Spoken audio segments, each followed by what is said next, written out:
avgustdan boshlab ko'pchilik odamlar e'tibor bermasa, keyin jarima, o'rtacha to'lov hujjat muammosi yoki xizmatdan foydalana olmaslik holatiga tushib qolishi mumkin. Men bugun sizga eng muhim jihatlarni oddiy tilda tushuntirib beraman. Nima o'zgaradi? Kimlar bunga alohida e'tibor berishi kerak? Kimlar xavotir olmasa ham bo'ladi? Qaysi joylarda odamlar eng ko'p xato qiladi va hozirdan qanday tayyorgarlik ko'rish kerak? Bu ma'lumot har bir oila, har bir haydovchi, har bir tadbirkor, har bir ishchi, har bir nafaqaxo'r va hujjat ishlari bilan shug'ullanayotgan fuqaroga tegishli bo'lishi mumkin. Shuning uchun videoni oxirigacha ko'ring. Hozirning o'zida kanalga obuna bo'ling, like bosing. Chunki bunday o'zgarishlar vaqtida bilinsa foyda beradi. Kech bilinsa odamga qimmatga tushadi. Avval ko'p jarayonlar odat bo'yicha yurardi. Kimdir hujjatni kechiktirib topshirardi, kimdir kommunal to'lovni oy oxirida qilardi.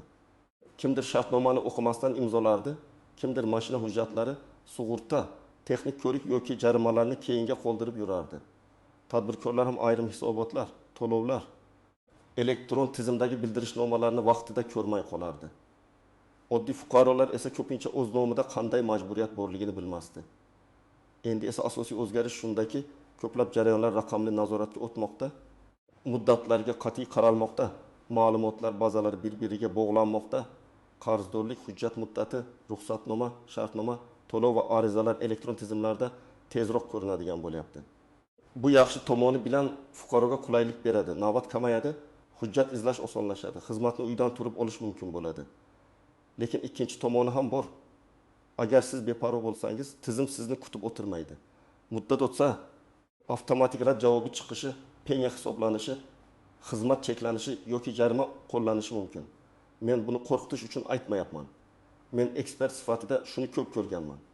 Odamlarning katta qismi qonun yoki qoidani bilmagani uchun emas, aynan mayda detallarni vaqtida tekshirmagani uchun muammoga tushadi. Masalan, bir oilada kommunal to'lov 2 oyga kechiksa, ular faqat asosiy qarzni to'laymiz deb o'ylaydi. Ammo ayrim holatlarda penya, qayta ulash xarajati yoki ogohlantirishdan keyingi cheklovlar ham chiqadi. Yoki haydovchi sug'urta muddati tugaganini unutadi, yo'lda tekshiruv bo'lmaguncha sezmaydi. Keyin esa bir martalik beparvolik jarimaga aylanadi. 1 avgustdan e'tibor kuchayadigan birinchi yo'nalish hujjatlarining muddati va ularning elektron tekshiruvdan o'tishidir. Pasport yoki ID karta ma'lumotlari, yashash manzili, telefon raqami, bank kartasi, soliq kabineti, elektron imzo, avtomobil hujjatlari, sug'urta, mehnat shartnomasi, ijara shartnomasi kabi narsalar endi alohida emas, ko'p hollarda bog'liq tizimlarda ko'rinadi. Agar bitta joyda ma'lumot noto'g'ri bo'lsa, boshqa xizmat ham to'xtab qolishi mumkin. Masalan, sizning telefon raqamingiz bank ilovasida eski raqam bo'lib qolgan, davlat xizmatlari tizimida esa boshqa raqam kiritilgan. Siz ariza topshirmoqchisiz, tasdiqlash kodi kelmaydi. Ariza muddati esa bugun tugaydi. Natijada oddiy raqam yangilanmaganda sababli subsidiya, ruxsatnoma, ro'yxatdan o'tish yoki ma'lumotnoma olish kechikadi. Men ko'p odamlarga birinchi maslahat sifatida shuni aytaman. Eng avval o'zingizning asosiy shaxsiy ma'lumotlaringizni tekshiring. Ikkinchi yo'nalish to'lov intizomi, kommunal xizmatlar, kreditlar, soliqlar, jarimalar, aliment. Ijara yoki shartnoma bo'yicha to'lovlar endi ko'proq elektron tarzda kuzatiladi. Avval odam bir idoraga bormasa, qarzdorligi haqida bilmasligi mumkin edi. Hozir esa qarzdorlik turli ilovalarda, shaxsiy kabinetlarda, SMS xabarlarda, bank tizimlarida ko'rinadi. Bu shuni anglatadiki, men bilmadim degan gap amaliyotda yordam bermasligi mumkin. Oddiy misol. Bir kishi avtomobil jarimasini ko'rmay qoladi. Jarima 300 ming so'm bo'lsin. U vaqtida to'lasa, ayrim hollarda chegirma yoki yengillikdan foydalanishi mumkin. Lekin u 2 oy kutadi. Keyin jarima majburiy undirishga o'tadi. Bank kartasidan yechish-chiqish cheklovi, qo'shimcha xarajatlar yoki ijro hujjati bilan bog'liq muammolar paydo bo'lishi mumkin. Natijada 300 ming so'mlik masala odamning asabini ham, vaqtini ham, pulini ham oladi. Uchinchi yo'nalish tadbirkorlar va o'zini o'zi band qilganlar uchun muhim. Hisobot, chek berish, onlayn kassa, elektron hisob faktura, shartnoma, tovar kelib chiqishi, xodim bilan rasmiy munosabat kabi masalalarda e'tibor kuchayadi. Men bu yerda ayniqsa kichik do'kon, ustaxona, xizmat ko'rsatish, go'zallik saloni, taksi yetkazib berish, repertorlik, qurilish brigadasi, ijaraga uy berish bilan shug'ullanadigan odamlarga murojaat qilaman. Mening ishim kichkina, menga tegmaydi deb o'ylash eng katta xato bo'lishi mumkin. Masalan, bir ustaning oyga 2 million so'm tushumi bor. U mijozlardan pulni kartaga oladi, lekin bu tushum nima uchun kelayotganini tushuntiradigan hujjat yo'q. Bugun hammasi tinchlik ko'rinadi. Ertaga bank yoki soliq tizimi bu kirimlarni tahlil qilsa, savollar paydo bo'lishi mumkin. Agar u o'zini o'zi band qilgan sifatida ro'yxatdan o'tgan bo'lsa, xizmat turini to'g'ri tanlagan bo'lsa, tushumini tartibli ko'rsatsa, muammo kamayadi. Agar hammasi aralash bo'lsa, keyin tushuntirish qiyinlashadi. Birinchi navbatda hujjat muddati tugash arafasida bo'lganlar e'tibor berishi kerak. ID karta, pasport, haydovchilik guvohnomasi, texnik pasport, sug'urta, ishonchnoma, ijara shartnomasi, litsenziya yoki ruxsatnoma muddati tugayotgan bo'lsa, 1-avgustni kutmang. Hozir tekshiring. Chunki oxirgi kunlarda tizimga kiruvchilar ko'payadi, navbat oshadi. Texnik uzilish bo'lishi mumkin. Ikkinchi guruh qarzdorligi bor fuqarolar. Bu qarz katta bo'lishi shart emas. 1000 so'm, 1000 so'm, 200 so'm ham tizimda ko'rinib turadi. Ayniqsa kommunal to'lovlar, yo'l harakati jarimalari.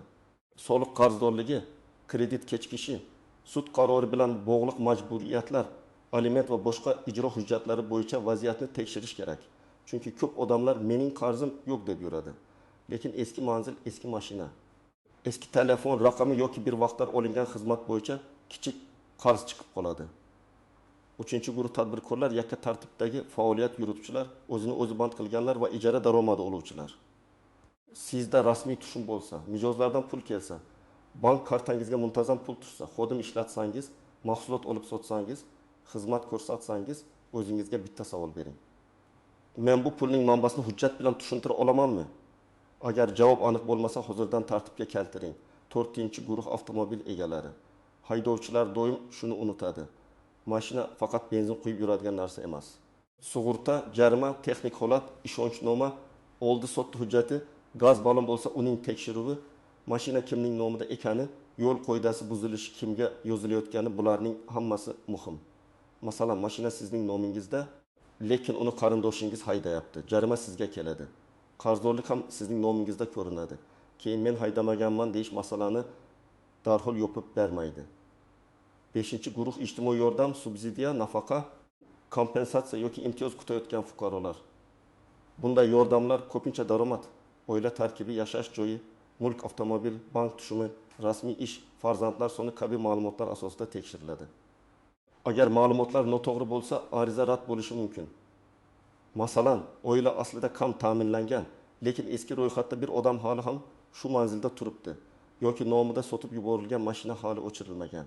Tizim buni ko'rib, daromad yoki mulk bor degan xulosaga kelishi mumkin. Agar siz hujjatlaringizni vaqtida yangilab yursangiz, qarzdorliklarni tekshirgan bo'lsangiz, to'lovlaringiz tartibli bo'lsa, rasmiy ish yoki faoliyatingiz bo'yicha ma'lumotlar to'g'ri kiritilgan bo'lsa, ortiqcha xavotirga hojat yo'q. O'zgarishlar hammani jazolash uchun emas, tartibni aniqroq qilish uchun joriy qilinadi. Muammo odatda tartibsiz joyda chiqadi. Masalan, oddiy ishchi rasmiy ish joyida ishlaydi. Oyligi kartaga tushadi. Kommunal to'lovlarni vaqtida qiladi. Mashinasi bo'lmasa yoki bo'lsa ham hujjati joyida. Davlat xizmatlaridagi telefon raqami to'g'ri. Kredit kechikishi yo'q. Bunday odam uchun 1-avgust katta muammo emas. Faqat bitta tekshiruv qilib qo'yishi kifoya. Shaxsiy kabinetlar, bank ilovasi, kommunal to'lovlar va jarimalar bo'limi. Yana bir misol. Pensioner ota-onalar ko'pincha elektron tizimlardan foydalanmaydi. Agar ularning nafaqasi muntazam tushayotgan bo'lsa, hujjat muddati joyida bo'lsa, yashash manzili to'g'ri bo'lsa, orcha xavotir yo'q. Lekin farzandlar yordam berib, telefon raqami, plastik karta, bank ilovasi, kommunal qarzdorlik va ID karta muddatini tekshirib qo'ysa, bu juda foydali bo'ladi. Eng muhim istisno shuki, hamma o'zgarishlar bir kunda hammani bir xil urmaydi. Ba'zi tartiblar ma'lum soha uchun, ba'zilari ma'lum hudud uchun, ba'zilari faqat yangi ariza topshirayotganlarga, ba'zilari esa muddati tugayotgan hujjatlarga tegishli bo'lishi mumkin. Shuning uchun vahimaga tushish ham, butunlay beparvo bo'lish ham noto'g'ri. To'g'ri yo'l o'zingizga tegishli yo'nalishni aniqlab, rasmiy manbadan tekshirish. Ikkinchi nozik jihat, eski hujjatlar avtomatik ravishda yaroqsiz bo'lib qoladi degan gap har doim ham to'g'ri emas. Ko'pincha hujjatning o'z muddati bor. Agar muddati tugamagan bo'lsa, u ishlashda davom etishi mumkin. Lekin ayrim xizmatlar uchun yangi formatdagi ma'lumot talab qilinishi ehtimoli bor. Masalan, eski hujjat bilan kundalik ish yurishi mumkin. Lekin elektron ariza bank xizmati yoki xalqaro jarayonda qo'shimcha yangilash talab qilinadi. Uchinchi nozik jihat, qarzdorlik sizga tegishli bo'lmasa ham sizning nomingizda chiqishi mumkin. Bu ayniqsa avtomobil, uy-joy ijara, eski telefon raqami, kafillik, oila a'zolari bilan bog'liq majburiyatlarda ko'p uchraydi. Masalan, siz bir vaqtlar do'stingizga kreditda kafil bo'lgansiz. U kechiktirsa, bank sizga ham murojaat qilishi mumkin. Yoki uy sizning nomingizda, lekin boshqa odam yashayapti. Kommunal qarz sizning mulkingizga bog'lanadi. Shuning uchun men foydalanmayapman degan gap har doim ham yetarli asos bo'lmaydi. To'rtinchi nozik jihat, og'zaki kelishuvlar juda xavfli. Uy ijaraga berilganda, ishchi yo'llanganda, mashina vaqtincha berilganda, qarz berilganda, mahsulot olib sotilganda ko'pchilik o'zimizniki-ku deb hujjat qilmaydi. Lekin nizo chiqqanda, elektron tizimda savol paydo bo'lganda yoki to'lov masalasi ko'tarilganda og'zaki gapni isbotlash qiyin. Men har doim aytaman, yaqin odam bilan ham oddiy yozma kelishuv bo'lsin. Bu ishonchsizlik emas, kelajakdagi tushunmovchilikning oldini olish. 5-nozik jihat, firibgarlar aynan shunday paytda faollashadi. 1 avgustdan hamma kartalar bloklanadi. Hujjatingizni yangilab beramiz, jarimangizni o'chirib beramiz, subsidiya chiqarib beramiz. Telefoningizga kelgan kodni ayting degan qo'ng'iroqlar ko'payishi mumkin. Hech qachon SMS kodni, karta PIN kodini, pasport ma'lumotlarini, bank ilovasi parolini begona odamga aytmang. Davlat organi yoki bank xodimi sizdan bunday maxfiy kodlarni so'ramasligi kerak. Endi eng muhim qism hozirdan nima qilish kerak? Men sizga bosqichma-bosqich aytaman. Birinchi qadam, shaxsiy hujjatlaringizni tekshiring. ID karta yoki pasport muddati, haydovchilik guvohnomasi, nikoh guvohnomasi, tug'ilganlik guvohnomasi, kadastr hujjati, avtomobil hujjatlari, sug'urta, ishonchnoma va boshqa muhim qog'ozlarni bitta joyga yig'ing. Muddati tugagan yoki tugashiga 2 oy qolgan hujjatlarni alohida ajrating. Ikkinchi qadam, elektron kabinet va ilovalaringizni tekshiring. Davlat xizmatlari portali, soliq kabineti, bank ilovasi, kommunal to'lov ilovalari, jarimalarni tekshiradigan xizmatlar, mobil operator ilovasi. Agar tadbirkor bo'lsangiz, onlayn kassa va hisob faktura tizimiga kiring. Telefon raqamingiz to'g'rimi? Ism, familiya xatosizmi? Manzil to'g'rimi? Eski qarzdorlik yo'qmi? Bularni ko'ring. Agar o'zingiz kira olmasangiz, ishonchli farzand, aka-uka yoki mutaxassisdan yordam so'rang. 3-qadam, qarzdorliklarni nolga tushirishga harakat qiling. Agar hammasini birdan to'lay olmasangiz, hech bo'lmasa ro'yxat tuzing. Masalan, elektr 1,000 so'm, gaz 8,000 so'm, suv 4,000 so'm, chiqindi 30,000 so'm. Yo'l jarimasi 300,000 so'm, kredit kechikishi 500,000 so'm. Shunda umumiy vaziyat ko'rinadi. Keyin eng xavfli va eng tez oqibat beradigan qarzdan boshlang. Odatda jarimalar, kredit kechikishi, aliment. Ijro hujjatlari va kommunal cheklovga olib keladigan qarzlar birinchi navbatda hal qilinadi. 4-qadam, tadbirkor bo'lsangiz, pul kirimlaringizni tartibga soling. Mijozdan nima uchun pul oldingiz? Xizmat turi nima? Chek berdingizmi? Shartnoma bormi? Xodimingiz rasmiylashtirilganmi? Ijara shartnomangiz bormi? Tovarni qayerdan oldingiz? Bularni tekshiring. Oyiga 3 million so'm tushum bo'lsa ham, 3 million so'm tushum bo'lsa ham, prinsip bir xil. Pulning manbasi aniq bo'lishi kerak. Bu sizni keraksiz savollardan himoya qiladi. 5-qadam, uy-joy va ijara masalasini tartibga keltiring. Agar uyni ijaraga bergan bo'lsangiz, shartnoma qiling. Agar ijarada tursangiz, egasi bilan kelishuvni yozma shakliga keltiring. Kommunal to'lov kimning zimmasida? Ta'mirlash xarajati kimga tegishli? Oldindan to'lov qaytariladimi? Chiqib ketish muddati qancha? Bular aniq bo'lsin. Oddiy misol. Ijarachi 3 oy elektr to'lamaydi va ketib qoladi. Agar kelishuv yo'q bo'lsa, uy egasi qarzni o'zi to'lashiga to'g'ri keladi. Agar shartnoma dalillar bo'lsa, talab qilish osonroq bo'ladi. 6-qadam, avtomobil bo'yicha alohida tekshiruv qiling. Mashina kimning nomida? Sug'urta qachon tugaydi? Texnik ko'rik kerakmi? Jarima bormi? Ishonchnoma muddati tugamaganmi? Gaz uskunasi bo'lsa, hujjati joyidami? Bularni ko'ring. Agar mashinani sotgan bo'lsangiz, lekin rasmiy qayta rasmiylashtirmagan bo'lsangiz, bu juda xavfli. Mashina boshqa odamda yuradi. Jarima, avariya, qarzdorlik yoki boshqa muammo sizning nomingizga kelishi mumkin. 7-qadam. Ariza topshiradigan bo'lsangiz, hujjatlarni oldindan tayyorlang. Ko'p xizmatlarda quyidagilar kerak bo'lishi mumkin. Shaxsni tasdiqlovchi hujjat, ariza, telefon raqam, bank rekviziti, yashash manzili, oila tarkibi haqida ma'lumot, daromad ma'lumotlari, kadastr yoki mulk hujjati, shartnoma, to'lov kvitantsiyasi. Har bir xizmatning talabi alohida bo'ladi. Shuning uchun ariza berishdan oldin rasmiy sayt yoki davlat xizmatlari markazidan aniq ro'yxatni oling. 8-qadam, barcha murojaatlarni yozma qiling. Agar idoraga borsangiz, og'zaki aytib qaytmang, ariza raqamini oling. Agar onlayn yuborsangiz, ariza raqami, sana va javob muddatini saqlab qo'ying. Agar to'lov qilsangiz, kvitantsiyani rasmiy oling yoki PDF shaklida saqlang. Agar telefon orqali gaplashsangiz, qaysi tashkilot, qaysi sana nima deyilganini yozib qo'ying. Keyin nizo chiqsa, dalil sizga yordam beradi. 9-qadam.